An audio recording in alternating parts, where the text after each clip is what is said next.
नमस्कार दोस्तों, आप लोगों का मेरे चैनल पे स्वागत है। तो मेरा नाम अर्पित कुमार इलाहाबादिया है। तो मैं आज आप लोगों के लिए कुछ इम्पोर्टेंट करंट अफेयर्स लेकर आया हूँ। जैसे कि हम लोगों की करंट अफेयर्स की सीरीज चल रही है, तो आशा करता हूँ कि सब लोग अच्छे होंगे, सब लोग खुशमंगल होंगे।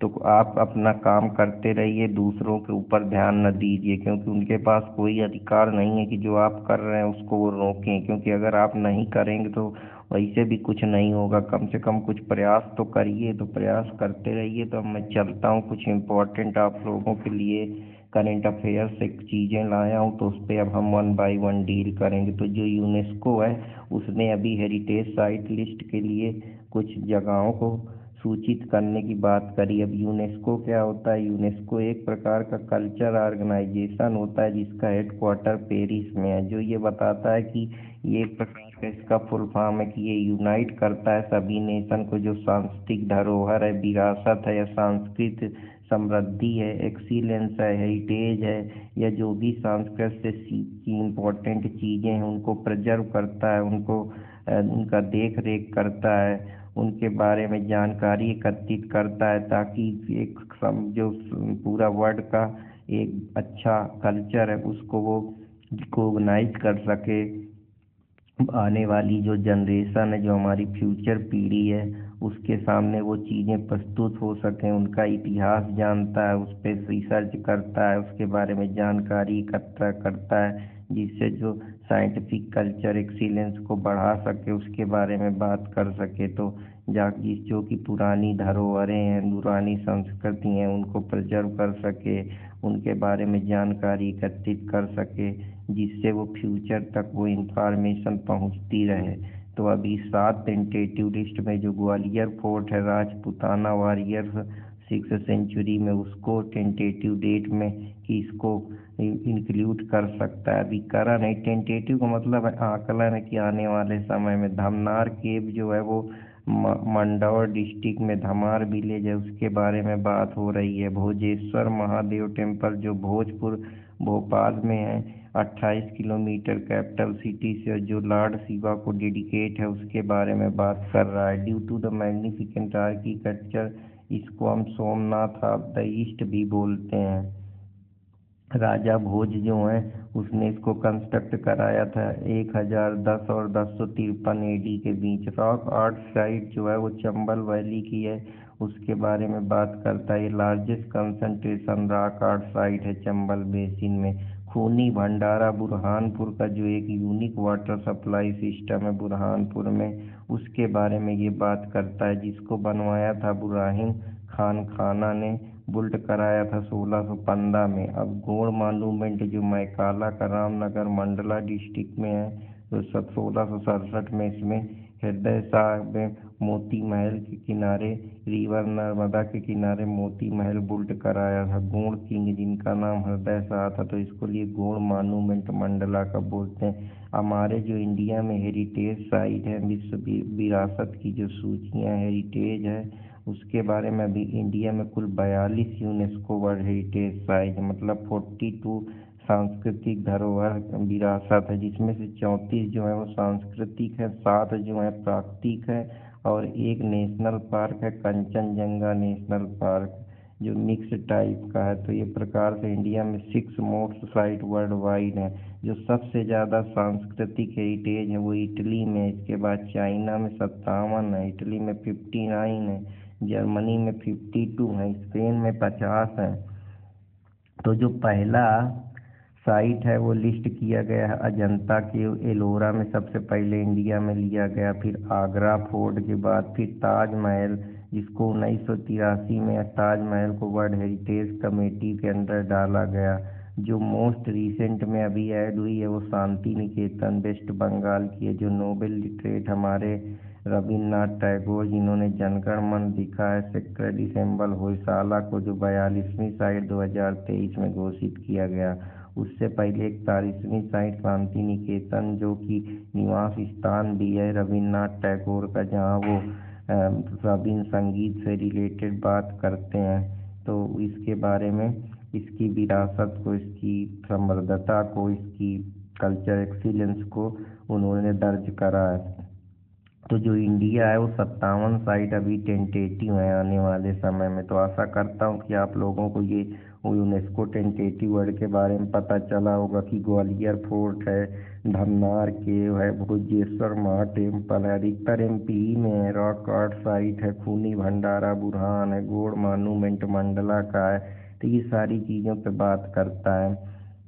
अभी भारत रत्न अवार्ड 2024 में दिए गए तो उनके बारे में थोड़ा नज़र डाल लेते हैं। तो 9 फरवरी 2024 को हमारी गवर्नमेंट ने भारत रत्न के बारे में कंफर्म करा है। तो इस बार जो भारत रत्न मिले हैं वो prime minister PV Narasimha Rao और चौधरी चरण सिंह, और जो एग्रीकल्चर एम स्वामीनाथन है वो आल पास्थुमली मिले। पास्थुमली मतलब जो मरणोपरांत दिए जाते हैं, कि मरने के बाद उनका रिकॉग्निशन किया जाता है, उनका सम्मान किया जाता है, उनका जो उन्होंने योगदान दिया है उनके लिए दिया जाता है। तो फरवरी 3 2024 को प्राइम मिनिस्टर नरेंद्र मोदी ने अपने ट्विटर में इसके बारे में जानकारी दी। हालांकि अभी जो veteran BJP leader Lal Krishna Advani है उनको मिला है, लेकिन उनको उनके एक्सीलेंस के दिया गया है। हालांकि वो मरणोपरांत नहीं मिला है, लेकिन जो कर्पूरी ठाकुर हैं जो कि बिहार के हैं उनको पस्थमली दिया गया है। तो ये वो 2024 में 4 लोगों को पस्थमली मिला है, जिसमें से अब हम कर्पूरी ठाकुर के बारे में समझते हैं। कर्पूरी ठाकुर को जननायक भी कहा जा सकता है। ये जो बिहार से आते हैं, इनमें बिहार में इनका पॉलिटिकल बैकग्राउंड है, वहाँ की राजनीति में इनका काफ़ी इम्पोर्टेंट रोल रहा है। 1977 के दशक में ये काफ़ी एक्टिव रहे। इनका जो गांव है वो समस्तीपुर है, और जो ये पास हुए हैं ख़त्म हुए हैं वो 17 फरवरी 1988 को, और वो वहाँ चीफ मिनिस्टर भी रहे हैं 1971 से लेकर 1977 तक। तो ये कर्पूरी ठाकुर की वहाँ राजनीतिक वर्चस्व रहा है बिहार में। तो अब एम स्वामीनाथन के बारे में समझते हैं। एम स्वामीनाथन का पूरा नाम मोनकोम्बू संभा शिवम स्वामीनाथन है, जो कि एक एग्रीकल्चर साइंटिस्ट हैं, जिन्होंने पूरी तरीके से जो हम लोग पहले ट्रेडिशनल काऊ डंग की किसानी करते थे उतनी पैदावार नहीं होती थी, तो इन्होंने नए नए सीड और नई जो चीज़ें हैं ग्रीन रेवोल्यूशन का यूज करा, जिसमें जो पेस्टिसाइड का यूज करके हाई यील्डिंग वैरायटी सीड का यूज करके ज़्यादा प्रोडक्शन सेल्फ सफिशिएंसी के लिए इंदिरा गांधी गवर्नमेंट के समय, और साथ ही साथ इसमें जो प्रोडक्शन और स्टैंडर्ड ऑफ लिविंग बढ़ा और हम सेल्फ सफिशिएंट हुए, जिससे जो हमारी एक्सपोर्ट इंपोर्ट डिपेंडेंसी है वो कम हुई। ये ग्रीन रेवोल्यूशन की बात करता है, जो ये पूरी तरीके से व्हीट और राइस का प्रोडक्शन बढ़ाने के लिए पंजाब और हरियाणा प्रांत में लागू हुआ। हालांकि ये जो चेयरमैन भी रहे Indian national commission farmer president भी इनको माना जाता है। इनके नाम कई सारे वर्ल्ड कमेटी के भी ये पैनल ऑफ एक्सपर्ट रहे फूड सिक्योरिटी के। इंडियन पार्लियामेंट में भी ये मेंबर रहे। इनको कई सारे पुरस्कार मिले, जिसमें से इनको शांति स्वरूप भटनागर पुरस्कार 1961 में मिला, और रेमन मैग्सेसे अवार्ड 1971 में मिला। अल्बर्ट आइंस्टीन जो वर्ल्ड साइंस अवार्ड है वो इनको मिला। साथ ही साथ इनको पद्म श्री, पद्म विभूषण, पद्म विभूषण सब मिले, और ये 28 सितंबर 2023 को इनका लोकवास हो गया। अब लाल कृष्ण आडवाणी के बारे में समझते हैं। लाल कृष्ण आडवाणी का जन्म जो है कराची में, प्रेजेंट डे पाकिस्तान में है, वहाँ पे हुआ। ये जो है 7 टाइम डिप्टी प्राइम मिनिस्टर रहे 1999 से 2004 में। ये सेक्रेटरी भी दिल्ली स्टेट में बने।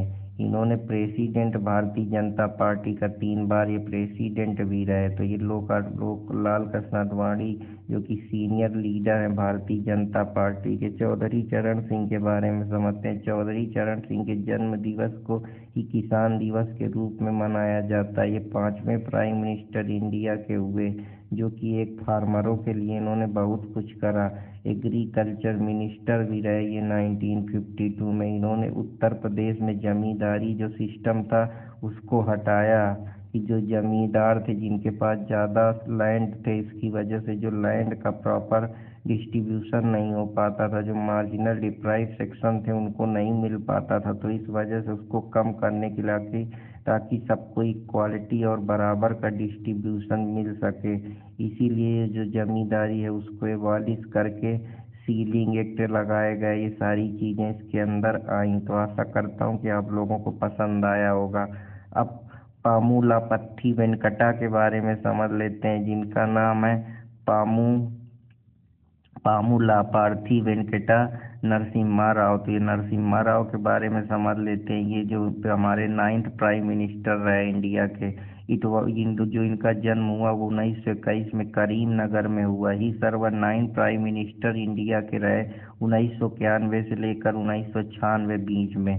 तो जो finance minister doctor Manmohan Singh हैं, ही along with then finance minister जो डॉक्टर मनमोहन सिंह के साथ हैं, इन्होंने इकोनॉमिक रिफॉर्म जो हमारा आज के ज़माने में टैक्स पॉलिसी को रिड्यूस करना हो, चाहे लाइसेंस देना हो, चाहे इंटीग्रेट करना हो वर्ल्ड इकोनॉमी के साथ, इंडिया को इनका महत्वपूर्ण योगदान रहा। चाहे वो लिबरलाइजेशन की बात हो, उदारीकरण की बात हो, या प्राइवेटाइजेशन की, सरकार को ओनरशिप हटा के प्राइवेट को देनी चाहिए। ग्लोबलाइजेशन के बारे में बात करते हैं कि जो इकोनॉमी है उसको इंटीग्रेट कर दिया जाए वर्ल्ड की इकोनॉमी के साथ, जिससे जो इकोनॉमिक इंडिपेंडेंस हो जाए या इकोनॉमिक फ्रीडम हो जाए, जिससे ट्रेड, कॉमर्स और ये सब चीज़ें हो पाएँ, और साथ ही साथ free flow of goods and service हो सके, और हम एक तरीके से वर्ल्ड इकोनॉमी के साथ कोलैबोरेट कर सकें, पार्टनरशिप कर सकें, ज़्यादा फॉरेन डायरेक्ट इन्वेस्टमेंट आ सके। इसके ऊपर इन्होंने काम करा। 73-74 कॉन्स्टिट्यूशन अमेंडमेंट में भी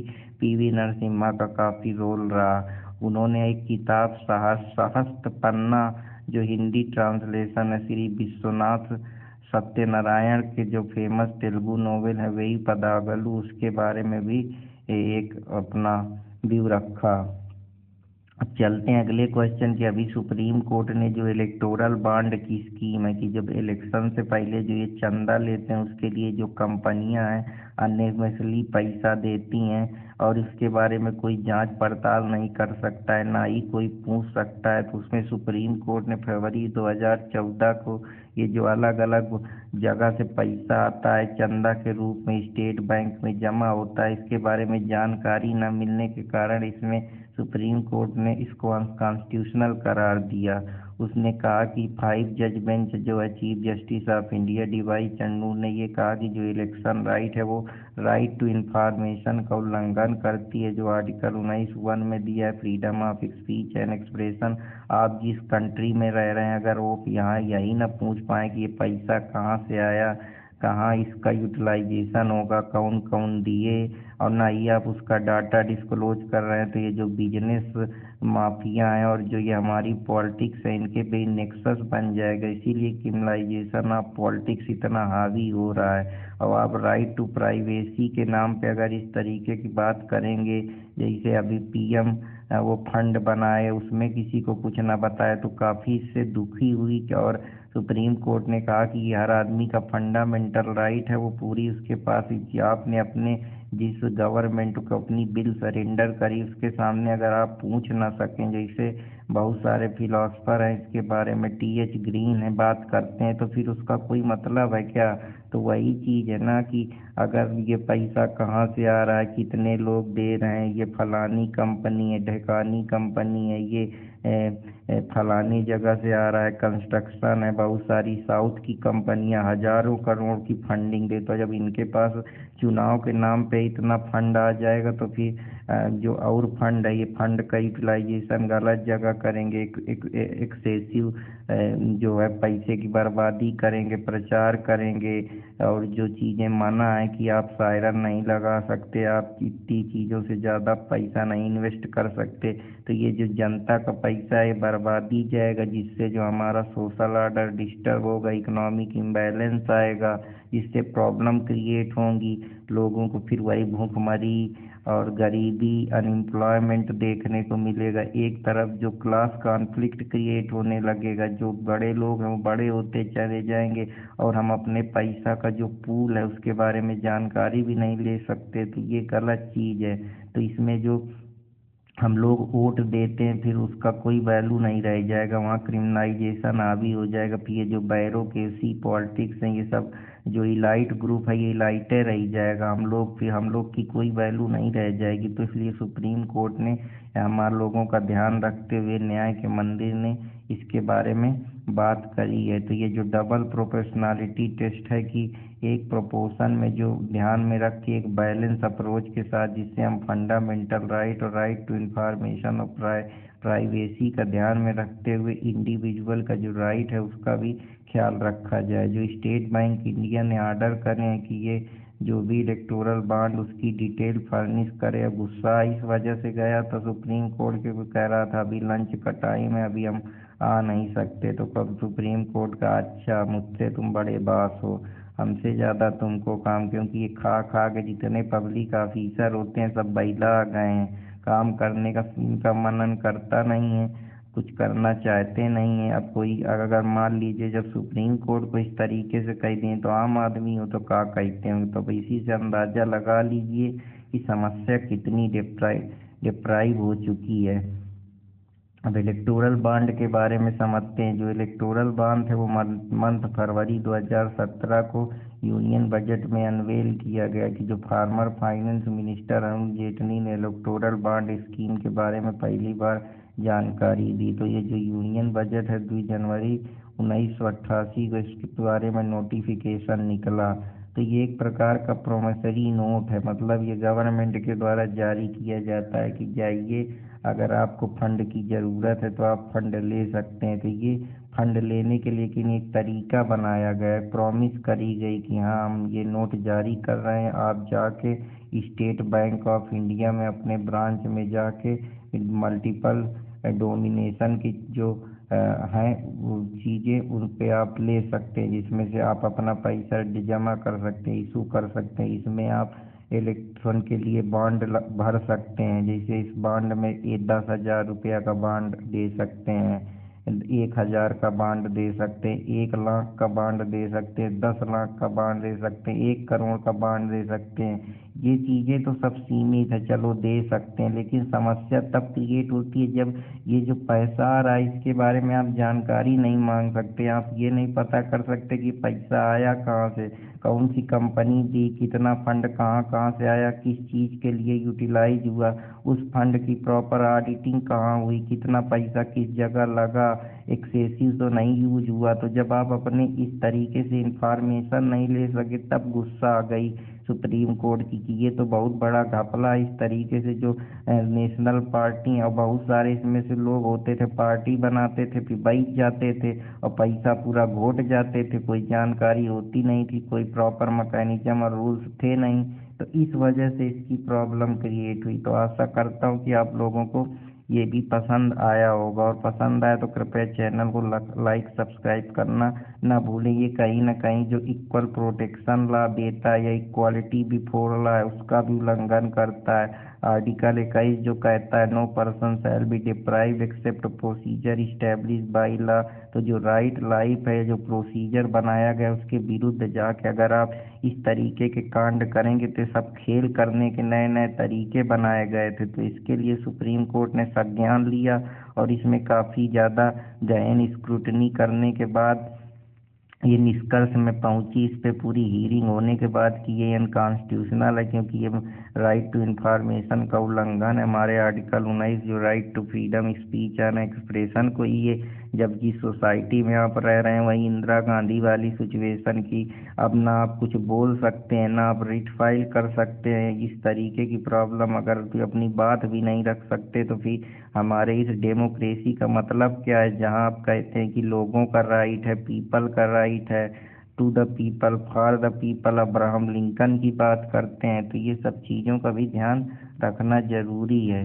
हालांकि अब यूनिफॉर्म सिविल कोड की बात कर रहे हैं। यूनिफॉर्म सिविल कोड का मतलब होता है समान रूप से सब लोगों के लिए समान संहिता, समान कानून, चाहे वो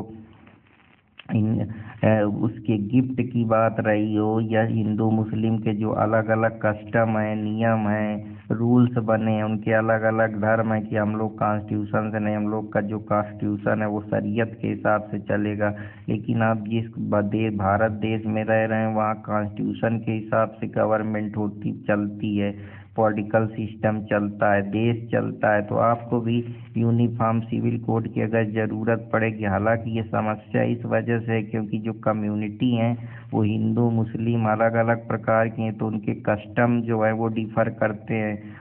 उनका जो खुद का ट्रेडिशन है, बिलीफ सिस्टम है, वो प्रॉब्लम क्रिएट करता है। तो इसकी वजह से social disorder, disbalance, communal violence और खान पान की बात, चाहे पहनावे की बात, चाहे प्रैक्टिस कल्चर रिलीजन की बात, ये सब समस्याएं क्रिएट करता है। तो उसी को एक समान प्रॉपर्टी का नियम हो गया, या तलाक के मैटर हो गए, इनहेरिटेंस का मैटर हो गया, गिफ्ट का हो गया, सक्सेशन का हो गया, एडॉप्शन का हो गया, ये जो चीज़ें हैं, खान पान की जो बात है, जैसे वो बीफ खाते हैं मुस्लिम, मारते हैं, वो अलग उनका रिलीजन है, अलग उनके कस्टम वर्चू और तरीके हैं, अलग तरीके से वो लोग शिया सुन्नी वाले जो हैं वो इस्लाम को मानते हैं, हम लोग हिंदू को मानते हैं। तो ये जो आइडियोलॉजिकल कॉन्फ्लिक्ट है, इसी को कम करने के लिए उत्तराखंड सरकार ने, उत्तराखंड एडमिनिस्ट्रेशन ने, चीफ मिनिस्टर जो पुष्कर सिंह धामी है उनके उस पे ध्यान में रखते हुए उत्तराखंड जो पहली बार एक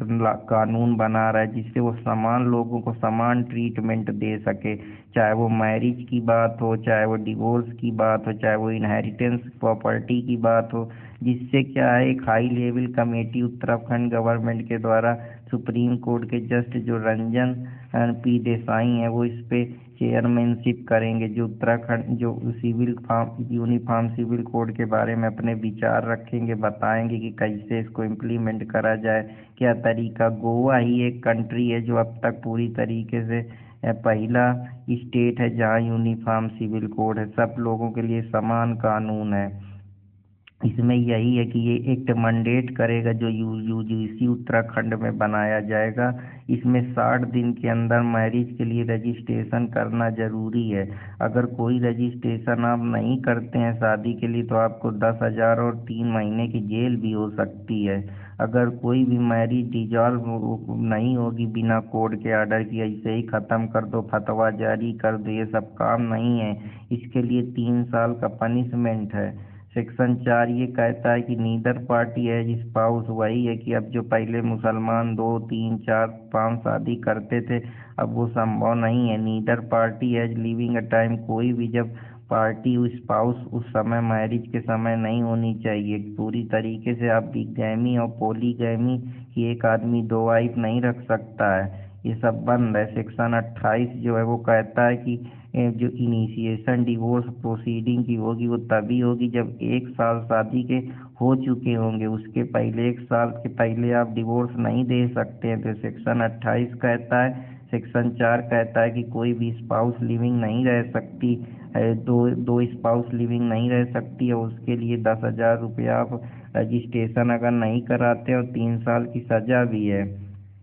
और जो ये नया कानून आया है लेस्बियन, गे, बाईसेक्सुअल, ट्रांसमिशन करके, ये जो LGBTIQ कम्युनिटी है उसके लिए भी ये है पूरी तरीके से लागू होंगे। मतलब ये हेट्रोसेक्सुअल रिलेशनशिप पे अब लागू होंगे, ऐसा नहीं कि ये LGBT के लिए एक लीव आउट द मेंबर। हालांकि ये जो कुछ जो LGBT कम्युनिटी है उनके लिए ये छोड़ दिया है इन लोगों ने। तो कुछ उनके रूल्स नियम होते हैं जो बनाए जाते हैं, वो इंटरेस्ट को देख के उनके कम्युनिटी के जो कुछ हम रीजनेबल रिस्ट्रिक्शन देते हैं ना, फंडामेंटल राइट में रीजनेबल फ्रीडम देते हैं ना, तो वही चीज़ है कि कुछ हम पॉजिटिव डिस्क्रिमिनेशन करते हैं जो हम लोग अब पढ़ते हैं आर्टिकल 14 में के बारे में। उसमें तमाम केसेज हैं जिसके बारे में, या प्रोपोर्शनलिटी पे जो हम बात करते हैं, जिस पे मैं आप लोगों को कई सारे अरुणा बासिन का केस बताया था। ये सारी चीज़ें जुड़ी हुई हैं। तो आशा करता हूँ कि आप लोगों को ये भी समझ में आया होगा।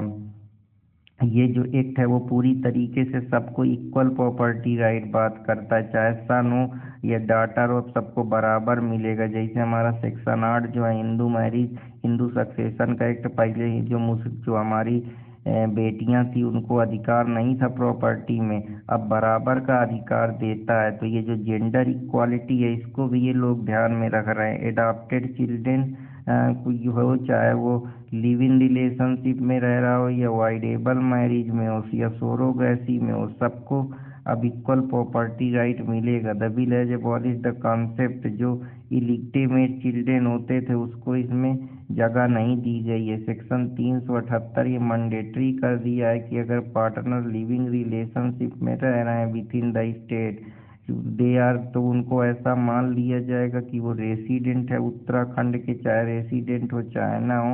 अगर उन्होंने लिविंग इन रिलेशनशिप में सबमिट कर दिया है रजिस्ट्रार के सामने जहाँ पे वो रजिस्टर्ड कर रहे हैं, तो उनको मैंडेटरी कर दिया जाएगा कि वो पार्टनर है लिविंग इन रिलेशनशिप के। सेक्शन 2 है, वो कहता है कि कोई भी कोड जो है वो किसी शेड्यूल ट्राइब पे नहीं लागू होगा। तो ये कुछ चीज़ें हैं कि पेनाल्टी होगी, 1 साल के पहले शादी नहीं कर पाएंगे, डिवोर्स इतना ही, एलजीबीटी की छूट है, प्रॉपर्टी राइट में सबका बराबर अधिकार है, लिविंग रिलेशनशिप का ध्यान देता है और शेड्यूल ट्राइब को इससे बचा के रखा गया, उनके लिए प्रोविजन नहीं लगेंगे। Nothing contain code shall be member tribe with in 366 and 300 इसके बारे में ये बात करता है।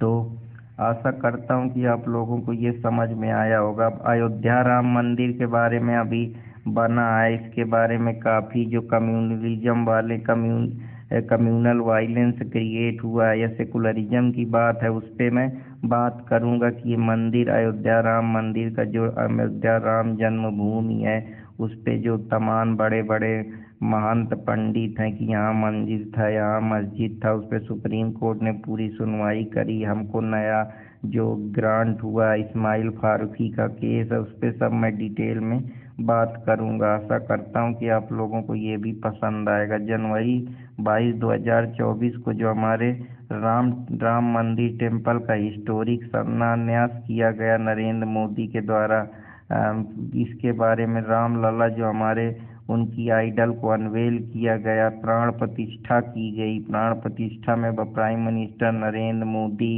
आरएसएस चीफ मोहन भागवत, उत्तर प्रदेश के पीएम योगी आदित्यनाथ, गवर्नर आनंदीबेन पटेल, सब लोग गर्भगृह में जहाँ भगवान विराजित किए गए, कुछ प्रोमिनेंट पीस्ट के साथ ये सब चीज़ की गई।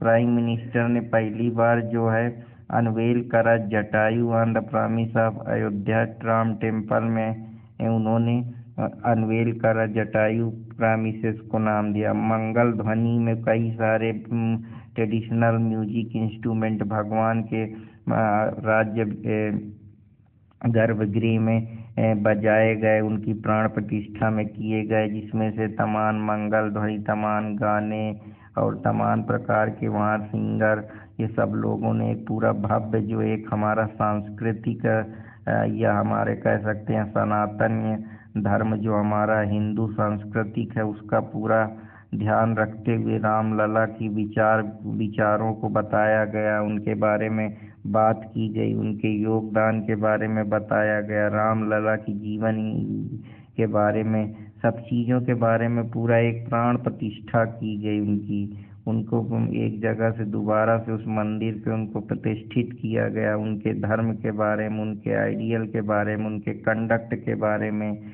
उनके प्रिंसिपल के बारे में पूरा बात किया गया। कहाँ से मंदिर में कौन किसको किसने बनाया, ये राम मंदिर के बारे में सारी चीज़ों पे बात करेंगे। भगवान का पूरी तरीके से गानों बजानों के साथ, मंत्रों के साथ उनका पूरा प्राण प्रतिष्ठा, देश के बड़े बड़े साधु संत महात्मा वहाँ पहुँचे।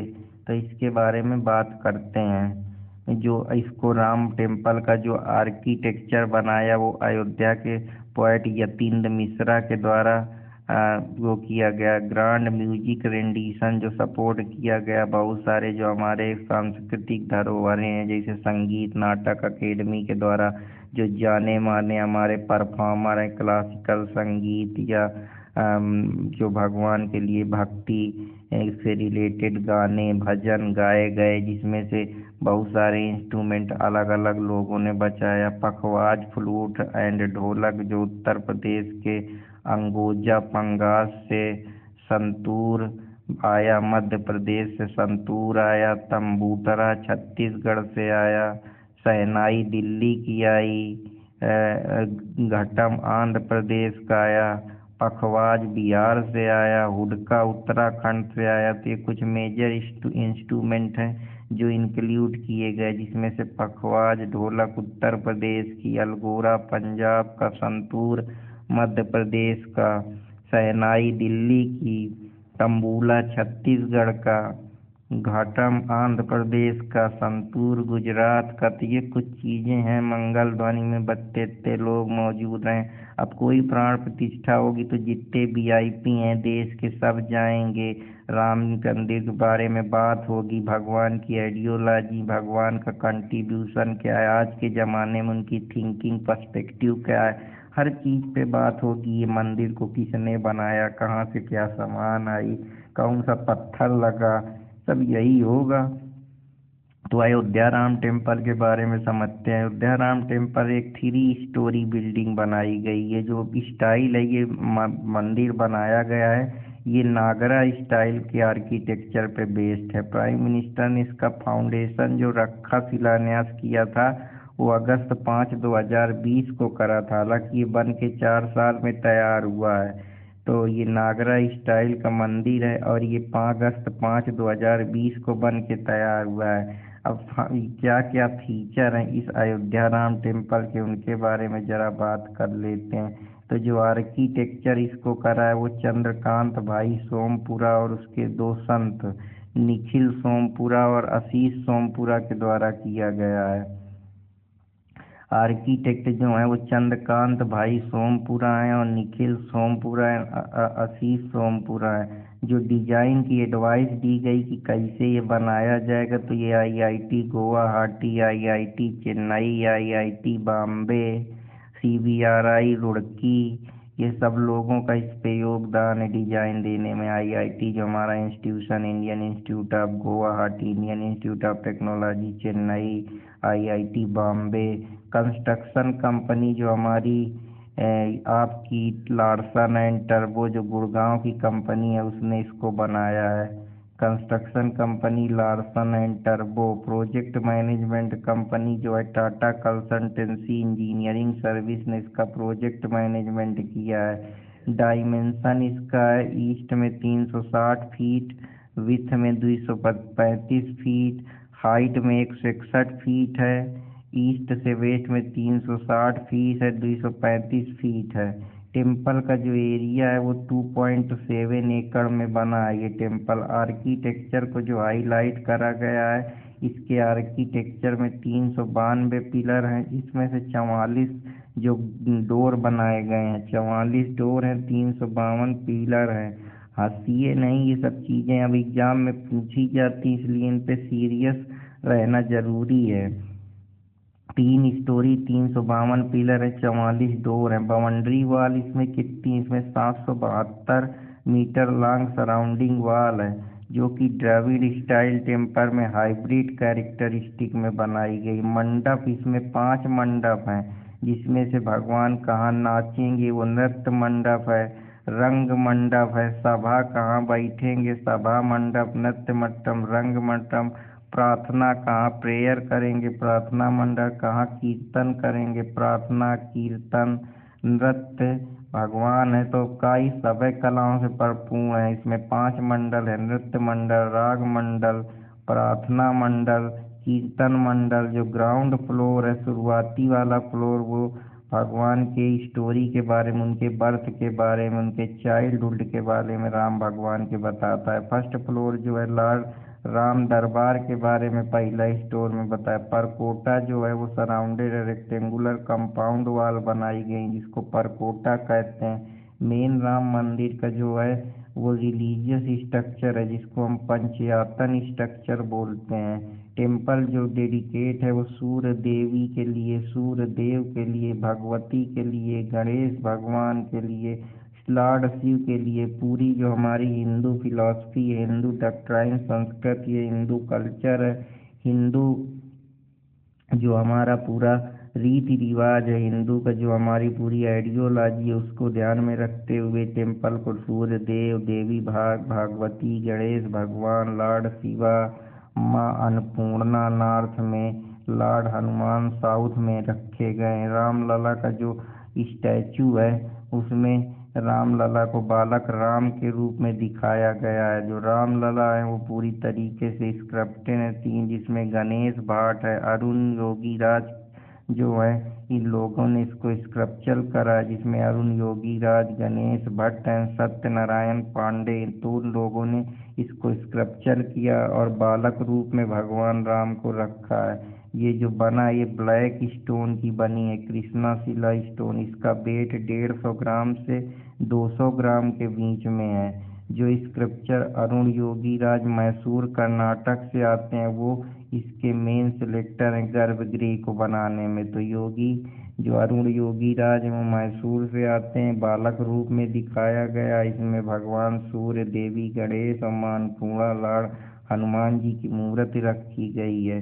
अब 51 इंच जो इसकी 4.2 फीट आइडल है लॉर्ड जो राम है वो उसमें 5 साल पुराने बच्चे के रूप में प्रदर्शित किया गया है। राइट हैंड में जो भगवान के आइडल है वो आशीर्वाद दे रहे हैं, जिसके लेफ्ट हैंड में वो तीर धनुष कमांड लिए हैं। तो आशा करता हूँ कि आप लोगों को ये भी पसंद आया होगा। तो ये कुछ इम्पोर्टेंट न्यूज़ हैं जो आप लोगों के सामने लेकर आया हूँ। रामलला आइडल जो है उनमें 10 इनकारनेशन लॉर्ड विष्णु के बारे में भी दिया है। इसमें जो 10 अवतार हैं उसके बारे में बात की गई है, जिसमें मत्स्य कूर्म के बारे में, नरसिम्हा के बारे में, परशुराम के बारे में, राम कृष्ण के बारे में, बुद्ध और कैकेयी के बारे में। जो 10 अवतार हैं भगवान के, मत्स्य कर्म, वराह, नरसिम्हा, वामना, परशुराम, राम, कृष्णा और बुद्ध काल की नियर राइट फुट आइडल में लॉर्ड हनुमान भगवान को इनॉग्रेट किया गया है। तो लॉर्ड गरुड़ जो हैं वो लॉर्ड विष्णु के रूप में देखे जा रहे हैं लेफ्ट में।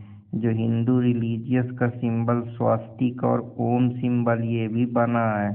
चक्र जो है और शंख जो है वो भी उस आइडल में इनग्रेट किए गए हैं। तो इसमें कई चीज़ें भगवान राम को 5 साल बालक के रूप में दिखाया गया। लॉर्ड हनुमान के बारे में वहाँ पे दिखाया गया है। अवतार डॉक्ट्राइन के बारे में बात करता है। तो ये सारी चीज़ें इसके अंदर आप लोगों को बताया हूँ कि इनकी जो मूर्ति है वो किसने बनाई। तो ये सब चीज़ें आप लोग याद रखिएगा, इतना डिटेल में कहीं नहीं कोई बताया होगा। श्री राम जन्मभूमि तीर्थ क्षेत्र ट्रस्ट बनाया गया, जिसमें श्री राम जन्मभूमि तीर्थ क्षेत्र की ये तीर्थ यहाँ पे जो भी श्रद्धालु आएंगे, जो भी लोग आएंगे उनके लिए ट्रस्ट बनाया गया। ट्रस्ट का मतलब होता है कि एक प्रकार से जहाँ आप अपना ऑब्लिगेशन फुलफिल करते हैं वेलफेयर पर्पज के लिए, वेलफेयर के लिए, पब्लिक गुड के लिए, तो वो ट्रस्ट के क्षेत्र में आता है। ट्रस्ट में एक ऑब्लिगेशन, एक ट्रस्टी होता है जो उसका संरक्षण करेगा, जो उसकी देख रेख करेगा। सेक्शन 4 में जो आप लोग ट्रस्ट के बारे में पढ़ते हैं IPA उसमें इक्विटी एंड ट्रस्ट में, वो वही ट्रस्ट है कि ये ट्रस्ट का मेन काम होता है चैरिटी के लिए बनाया जाता है, जहाँ कुछ चीज़ों की छूट होती है। जिसमें 15 ट्रस्टी बनाए गए हैं जो उसकी देख रेख करेंगे, जिसमें से 15 ट्रस्टी को 12 ट्रस्टी जो है वो सेंट्रल गवर्नमेंट के द्वारा नॉमिनेट करा जाएगा, जबकि 9 परमानेंट रहेंगे, 6 नॉमिनेट होते रहेंगे। जो कि वही मेंबर बनेगा जो हिंदू की प्रैक्टिस करता होगा। तो महंत नृत्य गोपाल दास जो हैं वो इसके चेयरमैन है इस ट्रस्ट के। चंपावत राय जो हैं वो अपॉइंट किए गए हैं जनरल सेक्रेटरी इसके। निपेंद्र मिश्रा जो हैं वो चेयरमैन है इस कंस्ट्रक्शन कमेटी के। तो ये कुछ लोग हैं जिनको ये पदभार दिया गया है। तो आशा करता हूँ कि आप लोगों को ये भी पसंद आया होगा। अब चलते हैं स्वच्छ सर्वेक्षण अवार्ड की तरफ।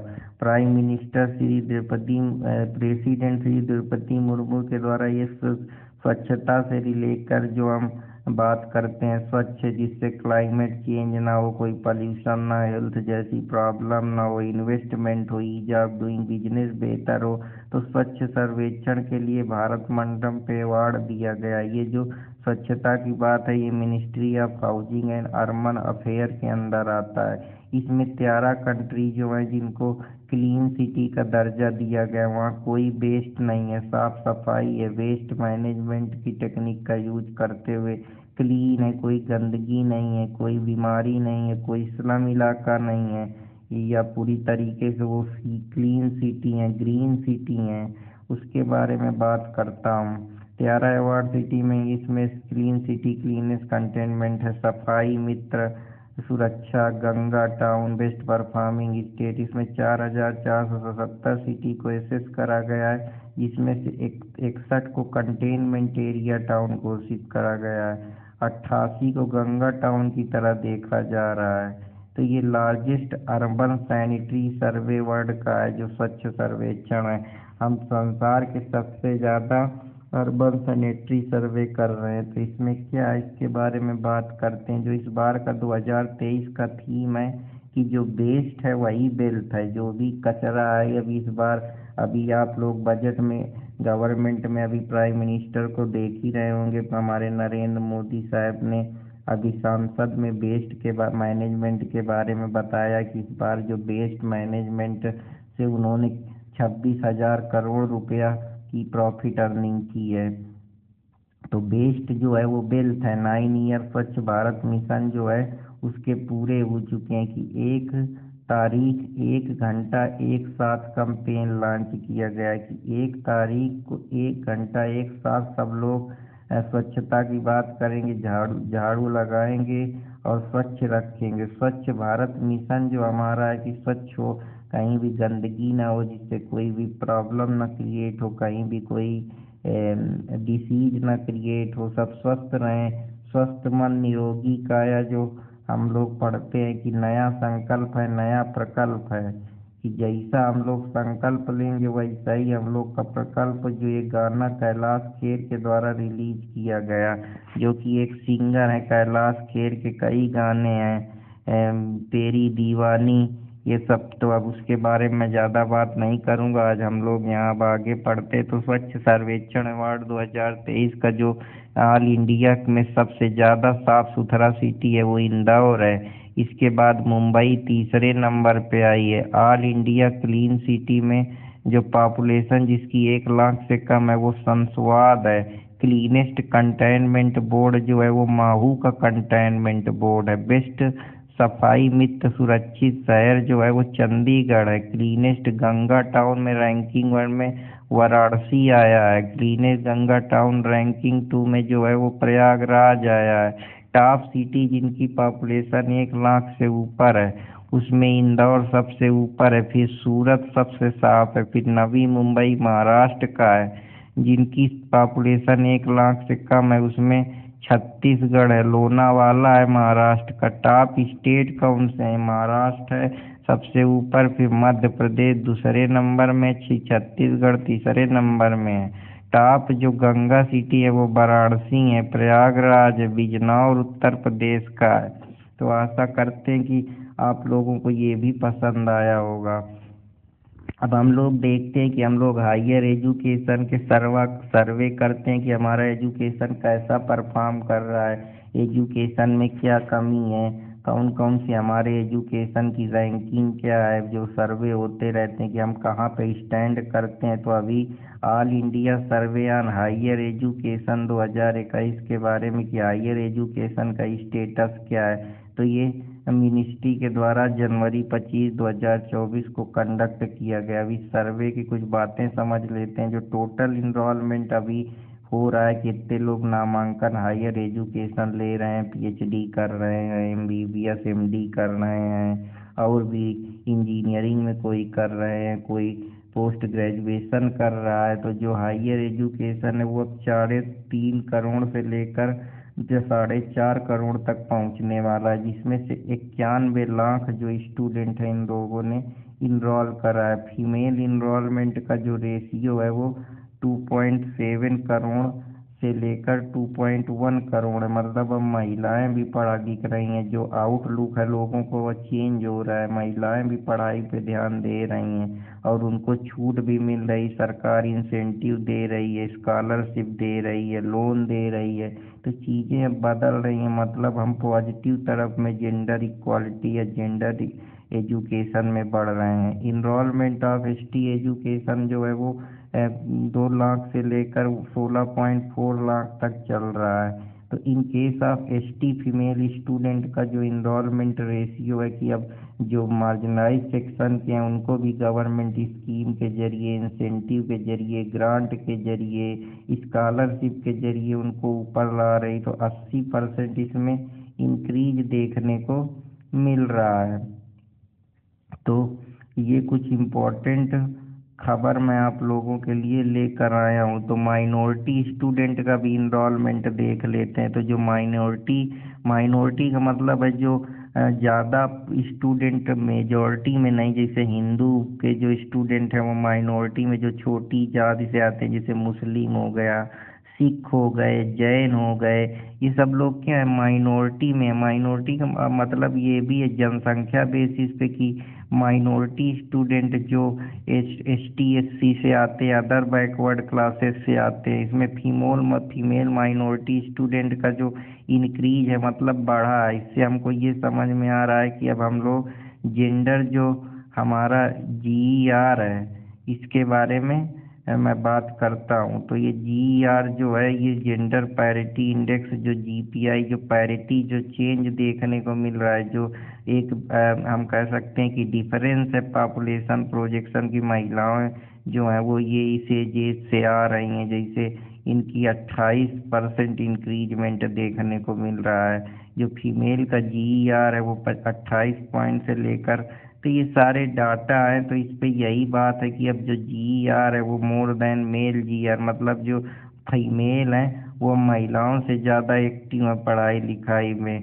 तो ये सारी चीज़ है कि जो जेंडर एम्प्लॉयमेंटी रेट है इसके बारे में बात करता है। तो आशा करता हूँ कि आप लोगों को ये भी पसंद आएगा। नारी शक्ति वंदन अभियान के बारे में बड़ी बात हुई है कि ये नारी शक्ति वंदन अभियान जो अभी द्रौपदी मुर्मू के द्वारा लॉन्च किया गया। तो सितंबर 29, 2023 को प्रेसिडेंट द्रौपदी मुर्मू ने नारी शक्ति वंदन अभियान शुरू करा, जिसमें क्या है कि जो नारी को शक्ति दी जाए ताकि वो भी चुनाव लड़ सकें, वो भी डिसीजन मेकिंग में पावर ले सकें, और साथ ही साथ जो वुमेन एम्पावरमेंट हो सके, जेंडर इक्वालिटी आ सके। तो उसके लिए उनकी बात को, वॉइस को वैल्यू दिया जाए, उनको समाज में वैल्यू दिया जाए, उनको ऊपर प्रमोट करा जाए सोशल लैडर में। तो उसके लिए 33% रिजर्वेशन वुमेन को मिलेगा ताकि वुमेन एम्पावरमेंट हो सके, वुमेन का डिसीजन मेकिंग हो सके, वो बराबर की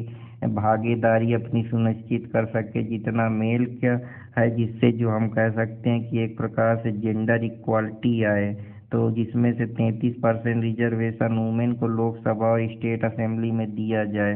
राज्यसभा ने सितंबर 21, 2023 को अनिमसली पास करा है नारी शक्ति वंदन अधिनियम, जिसमें से ये जो हमारा 106वां अमेंडमेंट है उसमें नारी शक्ति वंदन अधिनियम की बात की गई है। जाल जितने भी 214 राज्यसभा के मेंबर हैं वो इसमें प्रेजेंट रहे इस बिल को। तो इससे क्योंकि ये महिलाओं के लिए एक नया अध्याय जोड़ेगा, नई शक्ति देगा, उनको एम्पावरमेंट करेगा, जेंडर इक्वालिटी लाएगा, साथ ही साथ डिसीजन मेकिंग में भागीदारी रहेगी। जो ऑर्थोडॉक्स कंजर्वेटिव सोच है उसको तोड़ेगा, साइकोलॉजिकल आउटलुक बदलेगा, बहुत सारी चीज़ें। अरे जब कभी खोदूंगा चिथड़ा तो फिर बहुत सही से खोलता हूँ। 128 amendment bill 2023 was introduce by union law minister. जो ये 128 अमेंडमेंट बिल है वो law minister Arun Ram Meghwal, upper house. तो ये सारी चीज़ें हैं जिसके बारे में नारी से रिलेटेड उनका एम्पावरमेंट करना, उनको सोशल लैडर में ऊपर लाना, डिसीजन मेकिंग में भागीदारी देना, उनके सम्मान के ध्यान रखना, नारी को एक अभिन्न अंग मानना ताकि जो जस्टिस है उनको मिल सके, इक्वालिटी उनको मिल सके, इक्वल प्रोटेक्शन लॉ से मिल सके, राइट एंड लाइफ को एंजॉय कर सकें, जो प्रोसीजर बनाया गया उनको कहीं भी डिस्क्रिमिनेशन ना फेस करना पड़े, यही सब इसके अंदर जुड़ा हुआ है, जिससे वुमेन रिजर्वेशन को भी सपोर्ट मिल सके। जो नेशनल कैपिटल टेरिटरी हमारा 229A में स्पेशल प्रोविजन दिल्ली से रिलेटेड बनाए गए हैं, उसमें भी उनको रिजर्वेशन लोकसभा के चुनाव में या स्टेट असेंबली में MP MLA बनने में अब वो 33% रिजर्वेशन वुमेन को दिया जाएगा। ये 106 अमेंडमेंट में आया है। नए आर्टिकल इंसर्ट किए जाएंगे जिसमें से 330A, 332, 334 नए आर्टिकल, 3 नए आर्टिकल रिजर्वेशन के लिए इंट्रोड्यूस किए जाएंगे। प्रोविजन रिजर्वेशन का जो act make provision for reservation 15 साल के लिए ये रिजर्वेशन होगा। इससे क्या होगा, ये जो नए एक्ट होंगे इससे परिवर्तन होगा, तो भारतीय न्याय संहिता में भी ये IPC जो रिप्लेस, और जो इससे क्या होगा, जो ये प्रोविजन है अब भारतीय जो न्याय संहिता है वो IPC की जगह भारतीय न्याय संहिता आ चुकी है, CRPC की जगह जो हमारा अब जी ये सारी चीज़ें अभी नया जो हमारे क्रिमिनल लॉ है, अब इसको समझाता हूँ। नया क्रिमिनल लॉ भी दिसंबर 2023 को, क्योंकि ऐसा लग रहा है सरकार को कि जो पुराने लॉ थे वो समाज के लिए सही नहीं थे, क्योंकि समाज में जो है वो हमारा बदलता रहता है। आज के समय में चीज़ें बदल गई हैं, जस्टिस लोगों तक नहीं मिल पा रहा, ग्रास रूट लेवल तक जस्टिस नहीं मिल पा रहा है, और जो बहुत सारे कॉम्प्लेक्सिटी थी, पुराने लॉ थे जो पूरी तरीके से ब्रिटिश को फेवर करते थे, कोई ट्रांसपेरेंसी अकाउंटेबिलिटी नहीं थी, तो उन्हीं सारी चीज़ों को कम करने के लिए, ट्रांसपेरेंसी लाने के लिए, एक फेथ और ट्रस्ट डेवलप करने के लिए,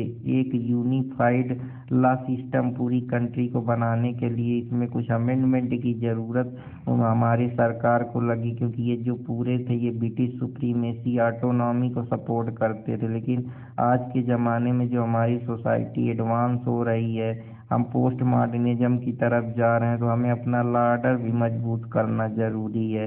इसमें बहुत सारे प्रोविज़न जो ओमिट किए गए उसकी जगह नए प्रोविज़न डाले गए, तो उसी सारी ये चीज़ों पे बात करता है। तो इसमें अगस्त 2023 को होम मिनिस्टर अमित शाह के द्वारा 3 जो एक्ट हैं उनके बारे में रिफॉर्मेशन, जिससे क्रिमिनल जस्टिस सिस्टम में हो सके, क्रिमिनल जस्टिस सिस्टम में रिफॉर्मेशन हो सके, कुछ बदलाव हो सके, क्रिमिनल जस्टिस सिस्टम को दोबारा से अमेंडमेंट करके जस्टिफाई किया जा सके, इससे ट्रांसपेरेंसी अकाउंटेबिलिटी आ सके, सोशल चेंज आ सके, और साथ ही साथ नए रूल्स बनाए जा सकें, जिससे जो न्याय है वो सब हर दरवाजे तक पहुंच सके, कोई भी कॉम्प्लेक्सिटी न बच सके या कोई लूप होल्स न बच सके। तो आशा करता हूं कि आप लोगों को ये भी पसंद आएगा। इसीलिए 3 नए बिल लाए गए, जिसमें से penal code, code of criminal code, Indian evidence को हटा के उनकी जगह भारतीय न्याय संहिता, भारतीय नागरिक सुरक्षा संहिता,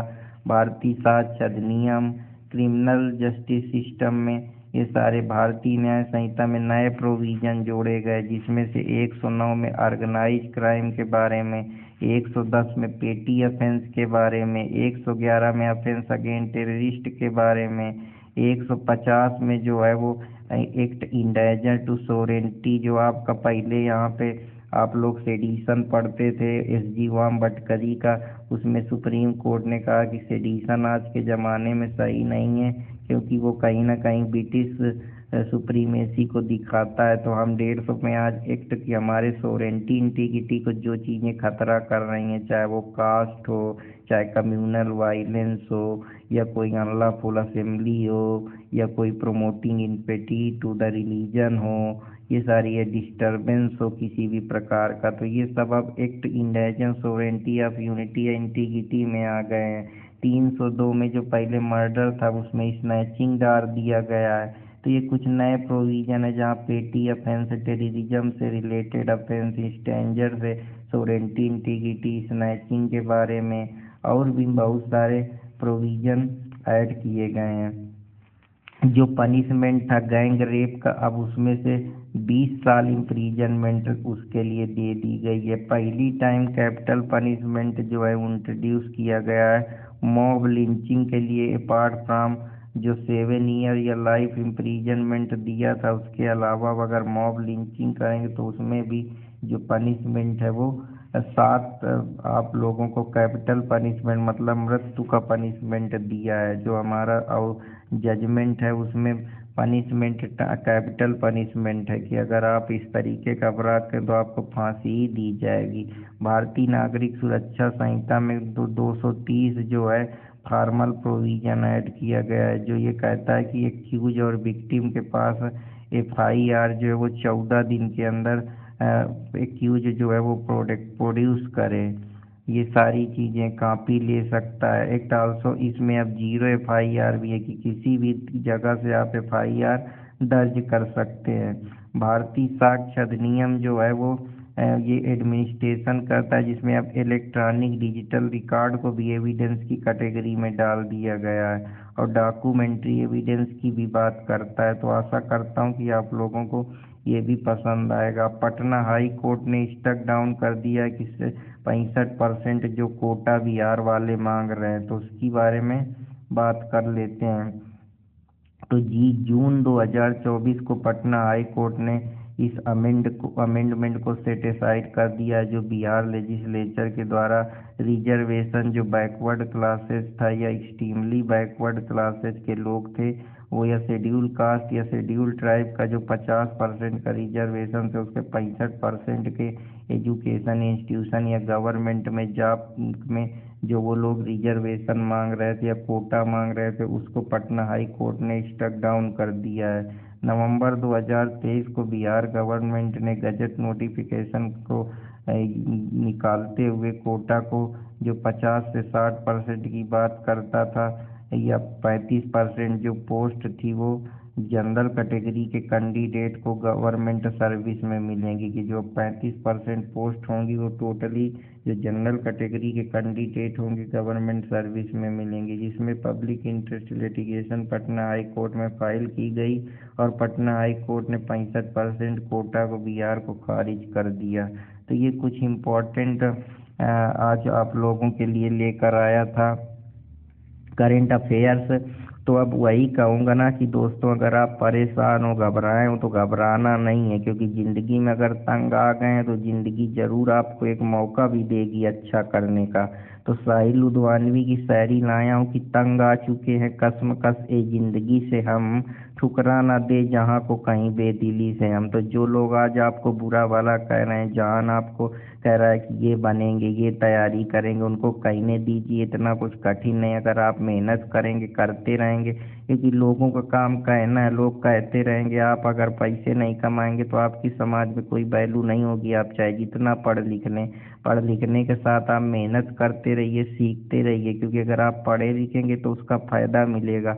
आप भविष्य में कोई भी काम कर पाएंगे, अपने पास बुद्धि होगी तो सब हो जाएगा। अब जब माइंड ही नहीं होगा, बुद्धि नहीं लगाएंगे, मेहनत नहीं करेंगे इन्हीं सब चीज़ों पे जिनके लिए आज आप समय दे रहे हैं, चाहे आपकी गर्लफ्रेंड हो, चाहे बॉयफ्रेंड हो, या जो निब्बा निब्बी वाला सीन है, ये सब आपको दर्द ही देंगे। इनसे आपको कुछ मिलना नहीं है, आपका समय ही खाएंगे। और बाद में ये जो बेशकीमती समय है जहाँ आप इतना कुछ कर सकते थे, ज़िंदगी में एक पर्पज ढूंढिए, मीनिंग ढूंढिए लाइफ की, कि मुझको ये करना है। उसमें तुम हमेशा कठिन, कितनी भी परिस्थिति कठिन हो जाए, जो साइकोलॉजिस्ट है विक्टर फ्रैंकल, वो इसके बारे में बताते हैं। वो बताते हैं कि इंसान को हमेशा अपनी ज़िंदगी में किसी भी सिचुएशन में हार नहीं माननी चाहिए। उसको अपनी ज़िंदगी में एक मीनिंग जोड़ना चाहिए कि वो कुछ भी करे, लेकिन कितनी भी बुरी सिचुएशन में उसमें कुछ आनंद निकाले, कुछ मीनिंग निकाले, वही उसके ज़िंदगी का इनर मोटिवेशन है। तो अगर आपकी ज़िंदगी आपको गिरा रही है, थका रही है, परेशान कर रही है, दोस्त यार के ताने सुन रहे हैं, घर के ताने सुन रहे हैं, बाहर के ताने सुन, तो अभी शांत रहिए। क्योंकि जब कोई भी आदमी कुछ भी करने निकलता है तो 1000 आदमी उसके लिए तैयार बैठा रहता है उसको गिराने के, लेकिन आपको हिम्मत नहीं हारनी, जवाब देंगे और कायदे से देंगे।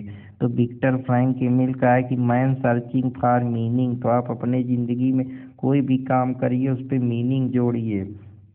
प्रयास करते रहिए, हिम्मत ना हारिए। आदमी मर जाता है 4 दिन बाद, उसके बाद भी लोग उसी तरीके से काम करते हैं, तो जिंदगी ऐसे ही चलती रहेगी। जो उसको जो कहना है कहने, तो इससे कोई फर्क नहीं पड़ता है। लेकिन आप अपना काम ना रोकिए, लेकिन क्योंकि आपको उसके बाद जवाब भी तो देना है।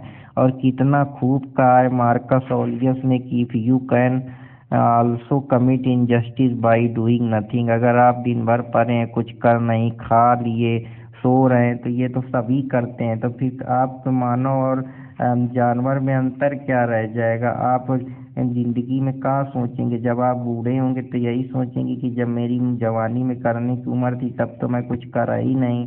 जो भी आप करना चाहिए, तो वो आप कहीं ना कहीं इनजस्टिस ही कर रहे हैं। आपको जब यहाँ पैदा हुए थे तो कुछ सोच के आए होंगे ना कि मुझे ये करना है, मैं जिंदगी में वो करूँगा। तो अब समय आ गया है, वो करिए। अब ये क्या कि समय तोड़ रहे हैं, फोन चला रहे हैं, रील देख रहे हैं। रील तो आप 2 साल बाद सेलेक्ट होने के बाद भी देख लेंगे।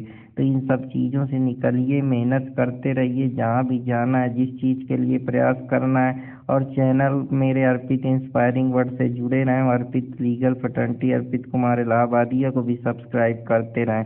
यहाँ मैं आपको बहुत सारी चीज़ें बताता हूँ, साथ ही साथ कैसे किसी भी सिचुएशन से निकलना है, क्योंकि मैं साइकोलॉजी का भी पढ़ा हूँ, तो मैं आप लोगों के ह्यूमन बिहेवियर और थॉट प्रोसेस को भी मैं समझता हूँ। तो अभी मेरे पास सिस्टम उतना नहीं है, तो इस वजह से मैं ज़्यादा चीज़ें आप लोगों को नहीं डिलीवर कर पाता हूँ। लेकिन जैसे ही मैं चीज़ें मेरे पास हो जाएंगी, मैं आप लोगों को सारी चीज़ें एक से एक बेहतर स्टाइल से बताऊंगा, और बहुत अच्छे तरीके बताऊंगा जो आपको कहीं भी नहीं मिलेंगे। तो बस चैनल के साथ जुड़े रहें और लगे रहें। कि वही है ना कि अगर अभी आपको कोई आग दे रहा है, परेशान कर रहा है, तो बस आप सुन लीजिए। अगर आज आपका घर राख हुआ है तो कल उसका भी होगा। तो जफर गोरखपुरी की शायरी है कि आग तेरी है ना मेरी है, आग को मत दे हवा, राख मेरा अगर घर हुआ तो तेरा घर देखेगा कौन। जो अगर आपको कोई गिराएगा तो कल लोग उनके लिए भी बैठे हैं, उनको भी कोई देखने वाला नहीं है। आज उनको अच्छा लग रहा है, लेकिन जब कल आप अपना बना लेंगे तो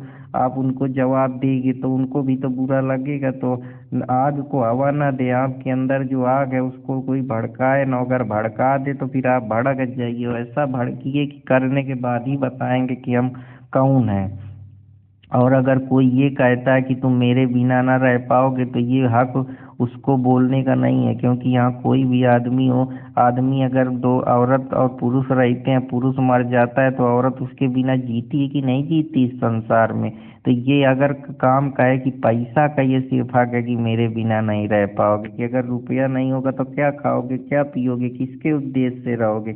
लेकिन अगर कोई गर्लफ्रेंड कहती है, बॉयफ्रेंड कहती है, जिनके लिए तुम समय बता रहे हो, बाबू सोना खाना खा लिया कि नहीं खा लिया, तो ये कोई काम में नहीं आने वाली हैं। सब समय के हिसाब से आदमी बदल जाता है। और कल जिसको तुम अपनी गर्लफ्रेंड मान रहे हो वही दूसरे के साथ घूमते हुए पाएगी, तब तुम अब रोओगे बैठ के और कुछ तुम्हारे हाथ लगेगा नहीं। तो वही है कि तेरा भी कटेगा, इसीलिए तुम मुझसे ला पढ़ेगा। तो ला मेरे से पढ़ते रहें और सीखते रहें। आशा करता हूँ कि आप लोगों को पसंद आएंगी। कि वही है ना कि कोई इंसान नजर आए तो बुलाओ उसको, अगर कोई इंसान मिल जाए तो उसको बुलाओ। उससे इस दौर में जीने पे बधाई दूंगा कि जहाँ जहाँ भी समस्याएं हैं, प्रॉब्लम है, लोग गिराने पे तुले हैं, एक दूसरे को मारने में तुले हैं, काम क्रोध ईर्ष्या लोभ मैं से भरे हैं, एक दूसरे को कोई दीने नहीं दे रहा, हर जगह अपने इंटरेस्ट पे लोग जुड़े। तो अगर इस समय कोई ऐसा इंसान हो तो उसको बुलाओ, मैं उसको बधाई दे दूंगा। कमर जलालाबादी की शायरी आप लोगों के लिए लाया हूँ।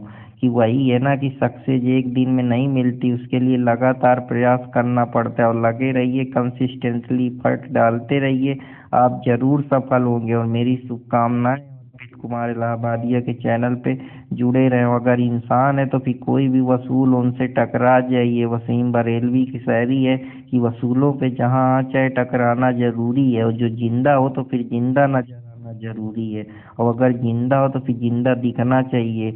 और हमेशा बुलंदी की सोच रखनी है, कोई भी बात हो बुलंदी रखनी है, लेकिन एटीट्यूड नहीं रखना है। कि हमको सीखना है हम कितना ऊपर पहुंच जाए। कि बुलंदी देर तक किस शख्स के हिस्से में रहती है, बहुत ऊंची इमारत हर घड़ी खतरे में रहती है। तो कोई भी इमारत हो वो हर घड़ी खतरे में रहती है। अगर उसका बेस नहीं मजबूत होगा तो आप कैसे इमारत बनाएंगे। तो जब प्रयास करेंगे, पढ़ेंगे, सही समय देंगे पढ़ाई को, इन सब चीज़ों से दूर रहेंगे, क्योंकि आजकल डिस्ट्रैक्शन फ़ोन और रील का है। तो इनसे बाहर निकलिए, तभी आप कुछ हो सकता है। कि कहिए तो आसमां को जमी पर उतारना है, मुश्किल नहीं है कुछ भी अगर ठान लीजिए। कि लोग इलान मस्क है वो मंगल की बात करता है, तो अगर मुश्किल तो आप तो एक छोटा सा आपका एग्जाम है, यहाँ 14-14 20-20 साल लोग जेल में रह के न जाने क्या क्या कर दिया, और तुम एक छोटे से एग्जाम को इतना बड़ा समझ में बैठे हो। मेहनत तो करो, एक दिन में नहीं होगा, 2 दिन में नहीं होगा, लेकिन जब लगे रहोगे तो कभी ना कभी तो सफलता हाथ लगेगी।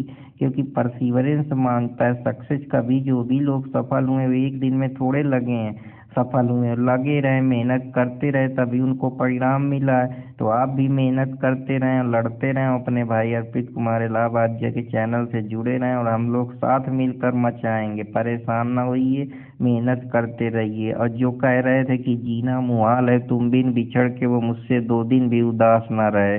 तो जो आप कह रहे हैं कि आज बाबू खाना खा लिया पी लिया, वो 2 दिन भी आपसे बिछड़ने के बाद उदास नहीं रहेंगे। उनको दूसरा कोई अच्छा मिलेगा उसके साथ चले जाएंगे। दुनिया ऐसे ही चलती है। इस सच्चाई को जितनी जल्दी समझ लोगे उतना ही बेहतर है।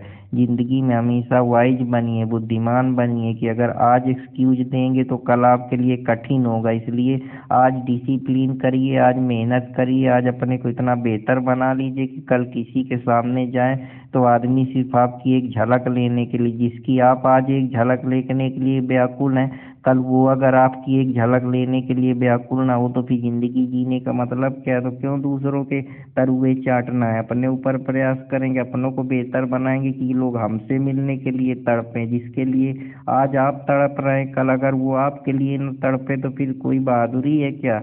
तो इसीलिए अपने ऊपर काम करिए। थोड़ा नार्सिसिस्ट बनना जरूरी है। नार्सिसिस्ट एक फिलोसफिकल अप्रोच होती है जहाँ आदमी सेल्फ सेंट्रिक हो जाता है। तो अब ये तपस्या करने का समय आ गया है, मेहनत करने का समय आ गया, अपने को झोंकने का समय आ गया है। तो अब इस पे लग जाइए, मेहनत करते रहिए, और अर्पित कुमार इलाहाबादिया के चैनल से लीगल फैटर्निटी अर्पित कुमार इलाहाबादिया को लाइक सब्सक्राइब और शेयर करते रहिए।